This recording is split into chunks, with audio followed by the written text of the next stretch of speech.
आदत या कैंसर नाम। तो हम कुछ स्लाइड्स लाए हैं, समय की मर्यादा है तो हम आपको डायरेक्टली स्लाइड्स बता दें।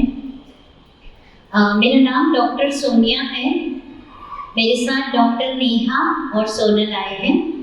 डॉक्टर नेहा को मैं बोलूँगी कि वो आगे प्रोग्राम कंडक्ट करें। કે નાની ઉંમરમાંથી લઈને એ પુખ્ત અવસ્થા સુધી પહોંચે ત્યાં સુધી એને શું ધ્યાન રાખવું જોઈએ? તો સૌથી પહેલા તો કિશોરાવસ્થા એ શું છે? મોટા શોર્ટમાં બતાવો કારણ કે એમાં ચાલુ થઈ ગઈ છે ને માનવ વિકાસનો એક અનોખો તબક્કો છે કે આપણા જીવનમાં સારા સ્વાસ્થ્યનો પાયો આપણે પુખ્ત અવસ્થામાં નાખી શકીએ। સારું સ્વાસ્થ્ય એટલે કે ખાસ કરીને સ્ત્રીઓમાં વજાઇનલ હાઇજીન, પ્રાઇવેટ પાર્ટની કેર, આ બધું જ એ માત્ર ને માત્ર કિશોરાવસ્થામાં જ આપણે શીખી શકીએ। તો કિશોરાવસ્થા દરમિયાન બાળકોમાં જે શારીરિક, માનસિક તેમજ હોર્મોન એટલે કે અંતઃસ્ત્રાવમાં જે ફેરફારો આવે છે એ આપણે આગળ જોઈશું। નેક્સ્ટ, સૌથી પહેલા તો આજકાલ જે લેડીઝોમાં મેઇન સમસ્યા છે એ શું છે? તો એ છે કે માસિકની અનિયમિતતા। માસિક અનિયમિત આવે, ટાઈમ ટુ ટાઈમ માસિક ના આવે, એના કારણે બીજી ઘણી સમસ્યાઓ ઊભી થતી હોય છે। એમાંથી મહત્વનું એક છે એ છે થાઇરોઇડ। સામાન્ય બ્લડ ટેસ્ટ એટલે કે લોહીના રિપોર્ટમાં એક થાઇરોઇડનો રિપોર્ટ કરવામાં આવે છે। તો થાઇરોઇડની સમસ્યા આપણા માસિકને કઈ રીતે લાગતે વળગતે આવે એ આપણે જોશું। તો થાઇરોઇડ ગ્રંથિ આપણા ગળા પાસે આવે। સૌથી નાની ગ્રંથિ પણ ખૂબ જ જરૂરી અને મહત્વની ગ્રંથિ છે। આ ગ્રંથિ એક પ્રકારના હોર્મોન્સને મુક્ત કરવાનું કાર્ય કરે છે। આ હોર્મોન્સ આપણા જરૂરી અને ઉપયોગમાં લેવાતા ઓક્સિજનની માત્રામાં વધારો કરે છે। ઓક્સિજનની માત્રા કઈ રીતે વધશે? આપણા શરીરમાં લોહીની સારામાં સારી ટકાવારી હશે તો લોહીની સારામાં સારી ટકાવારી ક્યારે થશે? કે જ્યારે આપણે લોહીવાળું તત્વ લેશું ત્યારે। એ તત્વ કયા છે? બીટ છે, ગાજર છે, જેમાં ભરપૂર માત્રામાં હિમોગ્લોબિન મળી રહે। હિમોગ્લોબિન મળશે તો એ જ આપણને તાકાત આવશે ને। શરીરમાં તાકાત ક્યારે આવશે? લોહીના ટકા સારા હશે ત્યારે। અગર આ થાઇરોઇડમાં અનિયમિતતા આવી જાય, પૂરતા પ્રમાણમાં હોર્મોન્સને રિલીઝ ન કરે, તેમાં શું થઈ શકે? વજનનો વધારો થાય, વાળ તૂટવા, વાળ ગચ્છડ થાય, કબજિયાત રહે, ક્યાંય મન ન લાગે, હતાશા રહે, ત્વચા આપણી સૂકી બની જાય, થાક લાગે, સુસ્તી લાગે, માસિક પ્રમાણમાં વધારો થાય, વધારે પ્રમાણમાં માસિક આવે। ઘણી લેડીઝોને આ સમસ્યા રહેતી હોય કે માસિક ખૂબ વધારે પ્રમાણમાં આવતા હોય, તેમાંથી એક મહત્વનું કારણ છે એ છે થાઇરોઇડ।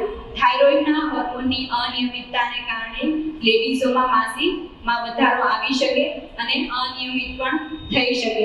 એટલે જ દરેક સ્ત્રીઓએ દર વર્ષે અથવા તો દર 6 મહિને તમારા બોડીની તપાસમાં થાઇરોઇડ હોર્મોનની તપાસ કરાવી લેવી જરૂરી છે। નેક્સ્ટ, હવે મેઇન આપણે અત્યારે સ્ત્રીઓમાં જે તકલીફ થાય છે એ છે PCOS એટલે આપણા અંડાશયમાં પાણીની ગાંઠો બની જવી, જેના કારણે આપણને માસિક અનિયમિત આવે છે। PCOS તો એ શું છે? એને ઇંગ્લિશમાં કહેવાય પોલિસિસ્ટિક ઓવેરિયન સિન્ડ્રોમ। તમારા ઘરમાં નાની છોકરીઓ હોય, તમે એમને પણ આ વસ્તુ સમજાવી શકો કે તમને આ તકલીફ છે તો આપણે ડોક્ટરને બતાવવું જોઈએ, તપાસ કરાવવી જોઈએ। તપાસથી આપણને ખબર પડશે કે આમાં સમસ્યા શું છે અને આનો ઉકેલ શું આવી શકે।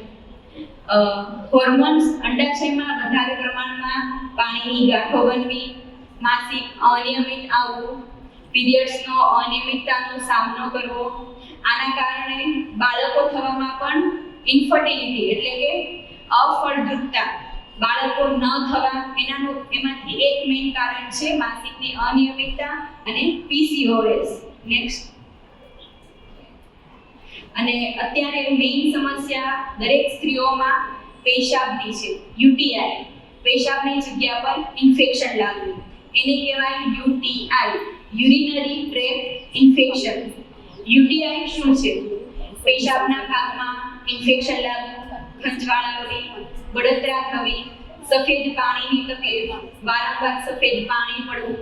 એના માટે તમારે ડોક્ટરને કન્સલ્ટેશન કરવું ખૂબ જરૂરી છે, કેમ કે સામાન્ય સફેદ પાણીની તકલીફ અને સામાન્ય પેશાબની બળતરા એ આપણા માટે આગળ જતા ગંભીર બની શકે છે, કેમ કે પેશાબનો માર્ગ આપણા પેશાબની નળીથી થઈને, પેશાબની કોથળીથી થઈને કિડની સુધી પહોંચતો હોય.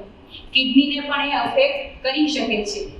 એના મેઇન લક્ષણો છે કે વારંવાર પેશાબ લાગવો, અથવા તો ખાંસી કરો, હસવાનું આવે, જોરથી કોઈ પણ તમે વજનવાળું કામ કરો કે ઉચકો તો પેશાબ નીકળી જવું, એ પણ આમાંનું એક મુખ્ય કારણ છે. નેક્સ્ટ, એટલે કે પેશાબના ઇન્ફેક્શનથી બચવા માટે તમે શું શું કરી શકો? ખૂબ પાણી પીવો, દિવસના 10 થી 12 ગ્લાસ જેટલું પાણી પીવો. સંબંધ રાખતા પહેલા અને સંબંધ બાદ વોશરૂમ જવું, પ્રાઇવેટ પાર્ટને, નીચેના પાર્ટને સારી રીતે ક્લીન કરો, હાઇજીનિક સ્પ્રેનો યુઝ કરો, નાહવામાં બાથટબનો ઉપયોગ કરો, અને ખાસ પેશાબને વધુ સમય રોકવો નહીં. શા માટે? કિડની સુધી પણ ફેલાઈ જવાની શક્યતા છે. નેક્સ્ટ, બીજો એક ટોપિક છે વજાઇનલ હાઇજીન. વજાઇનલ હાઇજીન એટલે કે યોનિ માર્ગની સ્વચ્છતા. યોનિ માર્ગની સ્વચ્છતા આપણે કઈ રીતે રાખી શકીએ? તો ઇન્ટિમેટ હેલ્થને સારી રાખવા માટે એને નિયમિત સફાઈની જરૂર છે. તો શું શું કરી શકો?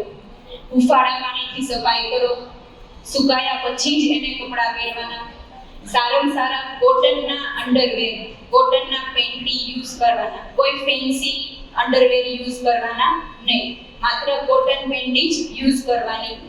પીરિયડ દરમિયાન દર 6 કલાકે તમારે તમારું પેડ ચેન્જ કરવું. માત્ર આ સામાન્ય 4 વસ્તુ કરવાથી તમે મોટામાં મોટી ગંભીર બીમારીથી બચી શકો છો. ગંભીર બીમારીઓ તો કે કઈ? સફેદ પાણી પડવાની ગંભીર બીમારી, ગર્ભાશયમાં સોજો આવવો, ગર્ભાશયમાં મસા થવા, ગર્ભાશયની ગાંઠો થવી. તમે આ મોટી ગંભીર બીમારીથી બચી શકો છો. માત્ર આ રોજિંદી 4 વસ્તુ ડેઈલી તમે આને આદત તરીકે બનાવી લેવાની, કે આ આપણી એક આદત હોવી જોઈએ આ 4 વસ્તુ કરવાની. નેક્સ્ટ, અત્યારે દરેક સ્ત્રીઓમાં સૌથી વધારે ફેલાઈ રહેલું કેન્સર હોય તો એ છે ગર્ભાશયના મુખનું કેન્સર. એને ઇંગ્લિશમાં કહેવાય સર્વાઇકલ કેન્સર. આખા દેશમાં માત્ર એક જ કેન્સરની રસી, આપણે નાનપણમાં કેમ પોલિયો, ઓરી, અછબડા, કોરોના આ બધાની વેક્સિન અપાવેલી છે, રસી અપાવેલી છે. તો ઓલ ઓવર વર્લ્ડમાં એક કેન્સરની રસી આવી ગઈ છે, એ છે ગર્ભાશયના મુખના કેન્સરની વેક્સિન. 9 વર્ષથી લઈને 45 વર્ષ સુધી દરેક સ્ત્રી, દરેક છોકરીઓમાં આપણે આ વેક્સિન અપાવીએ છીએ. અત્યારે જોવા જઈએ તો પૂરા વર્લ્ડમાં નહીં, પૂરા ઇન્ડિયામાં 10 માંથી 4 સ્ત્રીનું મૃત્યુ ગર્ભાશયના મુખના કેન્સરથી થઈ રહ્યું છે. તો આપણી પાસે સારામાં સારો એનો ઉપાય આવી ગયો છે. તો દરેક સ્ત્રીઓ અપાવશે વેક્સિન? જોરથી આ. તો આપણે જાણી લઈએ કે આ સર્વાઇકલ કેન્સર શું છે. સર્વાઇકલ કેન્સર એક પ્રકારના વાયરસથી થતો રોગ છે કે જે સંબંધ બાંધવાથી પણ વધી શકે છે મેલ પાર્ટનરમાં, પુરુષ પાર્ટનરમાં. આ વાયરસના સંપર્કમાં આવવાથી શરીરની રોગ પ્રતિકારક શક્તિ ઓછી થાય છે. રોગ પ્રતિકારક શક્તિ એટલે કે રોગ સામે લડવાની શક્તિ. જો કોઈ વ્યક્તિ લાંબા સમય સુધી આ HPVના સંપર્કમાં રહે તેનું જોખમ પણ વધી શકે છે.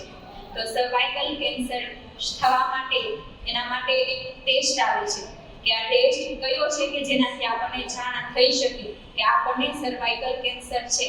તેનો ખૂબ જ સામાન્ય ટેસ્ટ છે, એને કહેવાય પેપ ટેસ્ટ, PAP ટેસ્ટ. નીચેના પાણીની તપાસને આપણે લેબમાં મોકલીએ અને વિધિન 2 થી 3 દિવસમાં તમને જાણ પણ થઈ જાય કે તમારા શરીરમાં આ કેન્સરના કણો છે કે નહીં. દરેક લેડીઝે દર વર્ષે આ ટેસ્ટ કરાવી લેવો ખૂબ જ જરૂરી છે. કેન્સરના કણો આવી રહ્યા છે. સર્વાઇકલ કેન્સરના લાસ્ટના લક્ષણો કયા આવે છે? કે માસિકની વચ્ચે સફેદ પાણી ખૂબ વધારે આવવું, વચ્ચે લોહી પડવું, સ્પોટિંગ આવવું, જાતીય સ્તંભો સંબંધ રાખ્યા પછી પણ રક્તસ્રાવ થવો, આ એમના ખૂબ સામાન્ય લક્ષણો છે. આપણને લાગે કે આ સામાન્ય લક્ષણો છે, પણ આગળ જતા આ ગંભીર બીમારીમાં પરિણામ આવી શકે છે. દરેક સ્ત્રીઓએ દર વર્ષે આ ટેસ્ટ કરાવી લેવો જોઈએ, જેથી કરીને તે પોતાના ભવિષ્યને બચાવી શકે, પોતાના ભવિષ્યને પણ બચાવી શકે, સાથે પોતાની દીકરી, પોતાની વહુ, આજુબાજુની પડોશની સ્ત્રીઓને પણ આ ગંભીર રોગથી તથા બચાવી શકે. લગાવશે વેક્સિન, કરાવશે ટેસ્ટ. નેક્સ્ટ, સર્વાઇકલ કેન્સરની વેક્સિન આ મહિલાઓનું એક પ્રકારનું સુરક્ષાનું કવચ છે. હવે આવે છે તમારા સ્તનની તપાસ. આજકાલ સૌથી વધારે થઈ રહી બીમારી સર્વાઇકલ કેન્સર પછી છે તો એ છે બ્રેસ્ટ કેન્સર, સ્તનની ગાંઠ, અને એ પણ ખરાબ ગાંઠ. તો આપણે આપણા સ્તનનું નિરીક્ષણ, પરીક્ષણ, એની તપાસ કઈ રીતે કરશું? આને કહેવાય સેલ્ફ બ્રેસ્ટ એક્ઝામિનેશન. દર અઠવાડિયે દરેક સ્ત્રીઓએ પોતાની છાતીની તપાસ જાતે કરી શકે છે. ડોક્ટર પાસે જવાની પણ જરૂર નથી. તો એ કઈ રીતે કરી શકે?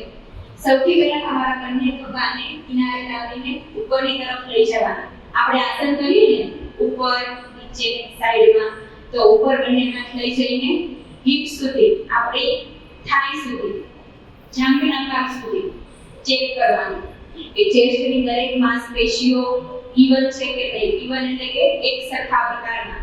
3 આંગળીઓથી આપણે વીંટળીની ત્રણેય બાજુએ આપણે ચેક કરીશું કે એમાં કોઈ ઉપસેલો ભાગ છે કે નહીં, કોઈ ગાંઠ જેવો ભાગ છે કે નહીં, વીંટળીઓમાં કલરનો ચેન્જ છે કે નહીં, અલગ પ્રકારની કોઈ કલર દેખાતો નથી કે નહીં. આપણે નીરસ સામે ઉપર રહીને આપણે ચેક કરીશું. સાથે વીંટળીમાંથી કોઈ સ્ત્રાવ નીકળે છે કે નહીં. અગર ગાંઠ હશે તો તમને સખત ફીલ થશે, સખત 3 આંગળીઓથી સખત અનુભવ થશે. સાથે એ પણ જોવાનું કે કલરમાં બદલાવ છે કે નહીં. બંને બ્રેસ્ટમાંથી, બંને છાતીમાંથી કોઈ એક છાતીનો ભાગ નાનો છે, કોઈ એક છાતીનો ભાગ મોટો છે, તો આપણે ડોક્ટરને તપાસ કરવાની આવશ્યકતા રહેશે. સાથે સાથે બ્રેસ્ટની સાથે સાથે આપણે હાથ બગલ સુધી પણ જવા દેવો જોઈએ. કેમ કે અમુક ગાંઠ છાતીમાંથી બગલ સુધી પણ પ્રસરી શકે છે. અંડરઆર્મ્સ કે ગરદનના કોઈ પણ પ્રકારના સોજા હોય તો ડોક્ટરની સલાહ લેવી ખૂબ જરૂરી છે. બગલ, છાતી અને ગરદન સુધી કોઈ પણ તમને સખત ફીલ થાય, હાર્ડ ફીલ થાય કે કોઈ સોજો છે, કોઈ ગાંઠ જેવું ફીલ થઈ શકે છે, તો એકવાર ડોક્ટરની સલાહ લેવી જરૂરી છે. આ તમને આગળ જતા ગંભીર બીમારીમાંથી આ માત્ર એક નાનું એક્ઝામિનેશન એટલે કે ચેકઅપ દરેક સ્ત્રીઓ પોતે જાતે કરી શકે. આ ચેકઅપ તમે જાતે કરીને ગંભીર બીમારીથી બચી શકો છો. નેક્સ્ટ,